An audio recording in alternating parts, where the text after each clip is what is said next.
Magandang araw po, Mayor Kahar. Ito nga ay binisita tayo na isang tawag nito, Philippine Loopers dito sa iyong bayan, sa Parang. Kamusta po, ano po ang masasabi natin? Kanina nga, dumating siya dito, hindi ko kakalain kung sino ba ito pinagkakaguluhan ng ating mga kababayan. Akala ko artista o mga politician. Yung pala, isang kababayan natin from Apari, na kung saan ay kumukuha ng record na siya yung hopefully na pinakamahaba na naglakbay na naglalakad lang.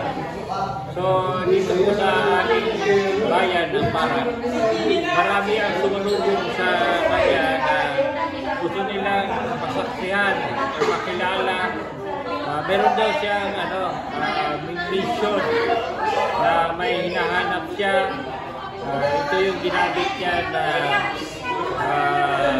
strategy para mabigay siya ng attention sa ginagawa niya.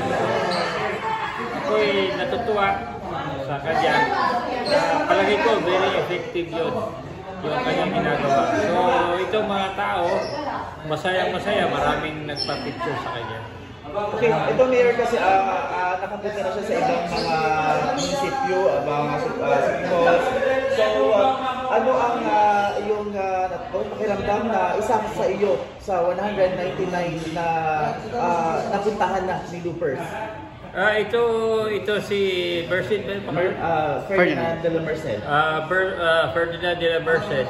Hindi natin alam kung magtatagumpay ba siya sa kanyang journey. Pero at least papaano, naging kabahagi niya tayo na hindi niya tayo makalimutan na kung makuha man niya yung Guinness Record ay maging kabahagi tayo yung kanyang mission. Kasi yung mission niya, meron din siyang purpose. So sa atin, mga kunting bagay na maibigay natin na suporta para naman din sa inspirasyon na gusto niya ma-achieve. So sa amin po sa Parang, masaya yung mga tao. Hindi ko nga siya kilala pero ngayon laman ko na yun pala yung kanyang dikiin. Yung suporta na taga Parang at taga Barm, sabi niya, hindi daw niya nakita yung suporta sa ibang region o sa pinanggalingan niya. Itong Barm kasi may tatak ito na gera-gera. So with this na pinakita, sabi niya, mababait pala ang mga taga-Barm. So, mababait pala ang taga-Parang.